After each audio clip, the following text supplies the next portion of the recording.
17 साल बाद एक नाम फिर सुर्खियों में है। जी हां, सुरेंद्र कोली। वो निठारी केस जिसने पूरे देश को हिला दिया था, जहां मासूम बच्चों के गायब होने, हड्डियों के मिलने और इंसानियत को झकझोर देने वाले अपराधों की कहानी सामने आई थी। लेकिन अब सुप्रीम कोर्ट ने सुरेंद्र कोली को बरी कर दिया है।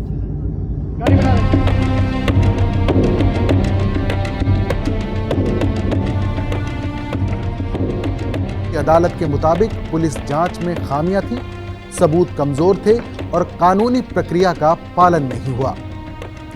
तो क्या इसका मतलब है कि 17 साल की पूरी जांच, कार्रवाई और सुनवाई सब बेकार रही? क्या यह सिर्फ तकनीकी भूल थी या सिस्टम में बड़ी खामी, या फिर यही न्याय की असली ताकत या कमजोरी है, जहां शक का फायदा हमेशा आरोपी को दिया जाता है? नमस्कार, आदाब। मैं हूं फरीद अली और आप देख रहे हैं क्लियर कट। आज क्लियर कट में सुरेंद्र कोली के साथ ही जानेंगे उन प्रमुख मामलों की कहानी जहां निचली अदालतों ने मौत की सजा सुनाई, लेकिन फिर सुप्रीम कोर्ट ने उस फैसले को पलट दिया। निठारी केस और सुरेंद्र कोली की कहानी। साल था 2006। दिल्ली से सटे नोएडा के सेक्टर 71 का निठारी गांव, एक आम सा इलाका, मगर यहां कुछ ऐसा हुआ जिसने पूरे देश को झकझोर दिया। यहां आसपास रहने वाले लोगों के बच्चे रहस्यमय ढंग से गायब हो रहे थे। कई महीनों तक किसी को कुछ पता नहीं चला। फिर दिसंबर 2006 में एक घर के पीछे से खोपड़ियों और हड्डियों के ढेर मिलने लगे। वो घर था व्यवसायी मोनिंदर सिंह पंधेर का, और सामने आया उस घर के नौकर सुरेंद्र कोली का नाम। पुलिस और सीबीआई की जांच में खुलासा हुआ कि यह सिर्फ अपहरण या हत्या का मामला नहीं, बल्कि सीरियल किलिंग और नरभक्षण तक की बातें सामने आई। सुरेंद्र कोली पर आरोप लगा कि उसने कई बच्चों और महिलाओं की हत्या की, उनके शरीर के हिस्से घर में छिपाए और कुछ मामलों में उनका इस्तेमाल अमानवीय तरीके से किया गया। देश भर में गुस्सा फैल गया। निठारी का शैतान कहकर उसे मीडिया ने कुख्यात बना दिया। 2009 से लेकर 2017 तक कोली और पंधेर पर दर्जनों केस चले। सुरेंद्र कोली को कई मामलों में फांसी की सजा सुनाई गई, जबकि पंधेर को कुछ में दोषी और कुछ में बरी कर दिया गया। लेकिन अब 2025 में सुप्रीम कोर्ट ने सुरेंद्र कोली को उस पर चल रहे आखिरी 13वें मामले में बरी कर दिया है और फौरन रिहा करने का आदेश दिया। इस फैसले के मुख्य बिंदु की बात करें तो जांच में खामियां। सुप्रीम कोर्ट ने पाया कि जांच में गंभीर खामियां थीं। पुलिस हिरासत में कोली का इकबालिया बयान 60 दिनों के बाद रिकॉर्ड किया गया था, जिसे जबरन या यातना के बाद लिया गया माना गया, और इसलिए ये कानूनी रूप से भरोसेमंद नहीं था। कमजोर वैज्ञानिक साक्ष्य यानी फोरेंसिक सबूत कमजोर थे, और कथित अपराध स्थल यानी नोएडा सेक्टर 31 की कोठी नंबर D5 पर इंसानी खून के धब्बे या अवशेष नहीं मिले जो सीधे तौर पर कोली को अपराध से जोड़ सकें। अन्य मामलों में समानता। कोर्ट ने यह भी नोट किया कि उसे 12 अन्य मामलों में इसी तरह के साक्ष्यों के आधार पर बरी कर दिया गया था, और एक ही तरह के सबूतों पर अलग अलग फैसले देना न्याय संगत नहीं है। फैसले में यह भी कहा गया कि न्याय का मतलब सिर्फ सजा देना नहीं है, बल्कि निष्पक्ष जांच सुनिश्चित करना भी है। कोर्ट ने कहा कि सजा सिर्फ अनुमान पर आधारित नहीं हो सकती और उचित प्रक्रिया का पालन किया जाना चाहिए, भले ही अपराध कितना भी जघन्य क्यों ना हो। अब जरा एक और मामला समझिए, जयकाम खान और अन्य बनाम उत्तर प्रदेश राज्य। ये कहानी है 3 नौजवानों की, जयकाम खान, मोमिन खान और साजिद खान, जिन्हें साल 2013 में उत्तर प्रदेश पुलिस ने कत्ल के एक संगीन मामले में गिरफ्तार किया। आरोप था कि इन तीनों ने गांव के ही एक शख्स की बेरहमी से हत्या की थी। पुलिस ने कहा कि इनके पास से हथियार बरामद हुए और निचली अदालत ने इन्हें मौत की सजा सुना दी। इलाहाबाद हाईकोर्ट ने भी उस फैसले को बरकरार रखा, लेकिन कहानी यहीं पलट गई। इन तीनों ने 8 साल जेल में बिताए और फिर दिसंबर 2021 में सुप्रीम कोर्ट ने कहा इन तीनों को तुरंत रिहा किया जाए। क्यों? क्योंकि कोर्ट ने पाया कि पुलिस की जांच में गंभीर खामियां थीं। 2 मुख्य गवाहों के बयान विरोधाभासी थे। एक गवाह का परिवार खुद पीड़ित से झगड़े में था, यानी गवाह के पास आरोपियों को फंसाने का मकसद हो सकता था। जस्टिस संजय किशन कौल और MM सुंदरेश की बेंच ने कहा, कानून संदेह के आधार पर नहीं, सबूत के आधार पर चलता है। और इस केस में सबूत इतने कमजोर थे कि अदालत ने कहा कि मौत की सजा जैसी गंभीर सजा सिर्फ पुख्ता सबूतों पर ही दी जा सकती है। इस फैसले ने यह सवाल उठाया कि अगर सुप्रीम कोर्ट में जाकर 8 साल बाद कोई निर्दोष साबित होता है तो उसकी जिंदगी के वो 8 साल कौन लौटाएगा।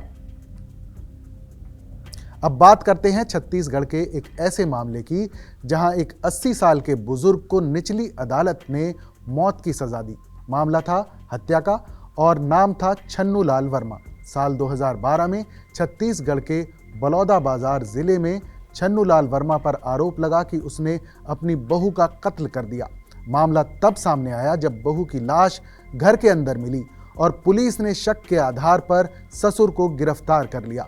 पुलिस ने कहा सुनी हुई थी, इसलिए हत्या कर दी।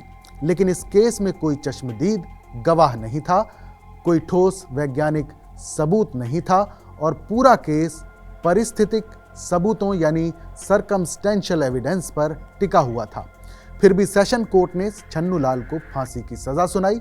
हाई कोर्ट ने भी उस सजा को बरकरार रखा, लेकिन साल 2019 में सुप्रीम कोर्ट ने पूरा केस खंगाला और कहा कि अभियोजन पक्ष ठोस सबूत देने में नाकाम रहा। कोर्ट ने यह भी कहा कि सजाए मौत सिर्फ रेयरेस्ट ऑफ द रेयर मामलों में ही दी जा सकती है, जहां अपराध इतना जघन्य हो कि समाज का विवेक हिल जाए। इस केस में न सिर्फ सबूत कमजोर थे बल्कि पुलिस की जांच में भी कई गंभीर खामियां थीं। इसलिए सुप्रीम कोर्ट ने छन्नू लाल वर्मा को पूरी तरह बरी कर दिया। ये फैसला सिर्फ एक व्यक्ति की रिहाई का नहीं था, बल्कि एक सख्त चेतावनी थी कि मौत की सजा देने से पहले हर अदालत को सबूतों का बार बार मूल्यांकन करना चाहिए। अब बात एक ऐसे केस की जिसमें निचली अदालत ने रेप और मर्डर जैसे जघन्य अपराध में फांसी की सजा सुनाई थी, लेकिन सुप्रीम कोर्ट ने उसी आरोपी को बरी कर दिया। मामला है मध्य प्रदेश के सागर जिले का, जहां साल 2013 में एक 10 साल की बच्ची के साथ दुष्कर्म और हत्या का आरोप लगा था। पुलिस ने गांव के ही एक युवक करण उर्फ फतिया को गिरफ्तार किया। जांच में पुलिस ने कहा कि DNA सैंपल आरोपी से मैच करता है और इसी आधार पर सेशन कोर्ट ने उसे फांसी की सजा सुना दी। हाई कोर्ट ने भी सजा बरकरार रखी, लेकिन जब मामला सुप्रीम कोर्ट पहुंचा तो जजों ने पाया कि DNA रिपोर्ट को साबित करने की प्रक्रिया ही गलत थी। कानून कहता है कि किसी वैज्ञानिक रिपोर्ट को वैलिड सबूत मानने के लिए फॉरेंसिक एक्सपर्ट की गवाही कोर्ट में दर्ज कराना जरूरी है, लेकिन इस केस में वो गवाही ली ही नहीं गई थी। सुप्रीम कोर्ट ने कहा, वैज्ञानिक सबूत तभी मान्य होता है जब उसे ठीक प्रक्रिया से कोर्ट में पेश किया जाए। इस केस में अभियोजन पक्ष न सिर्फ प्रक्रिया में नाकाम रहा बल्कि गवाहों के बयान भी परस्पर विरोधी थे, यानी न कोई ठोस चश्मदीद था, न DNA की कानूनी वैधता। और इस आधार पर 2023 में सुप्रीम कोर्ट ने करण उर्फ फतिया को पूरी तरह निर्दोष करार दिया। ये फैसला भारतीय न्याय प्रणाली के लिए एक अहम मिसाल बना, क्योंकि इसने दिखाया कि सिर्फ आरोप गंभीर होने से किसी को फांसी नहीं दी जा सकती जब तक सबूत पूरी तरह से निर्विवाद ना हो। अब बात करते हैं राजस्थान के एक ऐसे केस की जहां इंसाफ और जांच दोनों के बीच की रेखा धुंधली हो गई। साल 2013 में जयपुर के पास एक नाबालिग लड़की की हत्या और रेप का मामला सामने आया। इस जघन्य वारदात ने पूरे इलाके को हिला दिया था। पुलिस ने आरोपी के तौर पर उसी मोहल्ले के युवक मनोज प्रताप सिंह को गिरफ्तार किया। मीडिया ट्रायल शुरू हुआ, लोगों में गुस्सा था और जल्दबाजी में केस रेयर ऑफ रेयरेस्ट घोषित कर दिया गया। सेशन कोर्ट ने मौत की सजा सुनाई, हाई कोर्ट ने भी सजा को बरकरार रखा, लेकिन जब मामला देश की सर्वोच्च अदालत में पहुंचा तो सुप्रीम कोर्ट ने जांच की बारीकियों पर गंभीर सवाल उठाए। सुप्रीम कोर्ट ने पाया कि पुलिस ने आरोपी को गिरफ्तार करने से पहले प्रोसीजरल रूल्स का पालन नहीं किया। डीएनए सैंपल लेने में भी कई गड़बड़ियां थी और कुछ गवाहों के बयान दबाव में दिलवाए गए लगते थे। कोर्ट ने कहा, हर आरोपी को निष्पक्ष सुनवाई यानी फेयर ट्रायल का अधिकार है। अगर पुलिस जांच निष्पक्ष नहीं तो सजा पर भरोसा नहीं किया जा सकता। इसके साथ ही कोर्ट ने यह भी याद दिलाया कि सजाए मौत सिर्फ उन्हीं मामलों में दी जा सकती है जहां अपराध और सबूत दोनों ही निर्विवाद हों। नतीजा ये हुआ कि 2022 में सुप्रीम कोर्ट ने मनोज प्रताप सिंह को बरी कर दिया। इस फैसले ने फिर साबित किया कि भारत की न्यायपालिका सिर्फ अपराध की गंभीरता नहीं बल्कि सबूतों की सच्चाई पर भी बराबर जोर देती है। इन सभी मामलों में कुछ सामान्य बातें उभरती हैं। अभियोजन पक्ष की कमी, खामियां, गवाहों की विश्वसनीयता, वैज्ञानिक साक्ष्य, कानूनी प्रक्रिया का पालन, निचली अदालतों में मौत की सजा देने के फैसले में अक्सर रेयरेस्ट ऑफ रेयर मानदंड का सही पालन नहीं पाया गया। सुप्रीम कोर्ट ने बार बार कहा है कि आर्टिकल 21 यानी जीवन का अधिकार और आर्टिकल 14 यानी समानता के अधिकार के तहत न्यायपूर्ण प्रक्रिया जरूरी है। जब सिस्टम आरोपी को दोषी मान ले और बाद में खुद उसे निर्दोष ठहरा दे तो ये हमारे न्याय विश्वास पर सवाल उठाता है। इंसाफ सिर्फ सजा देना नहीं बल्कि सही प्रक्रिया और सबूतों का संग्रह है। क्लियर कट में फिलहाल बस इतना ही। इस पर आपकी क्या राय है हमें ज़रूर बताइएगा, क्योंकि आपकी आवाज़ ही बदलाव की शुरुआत है।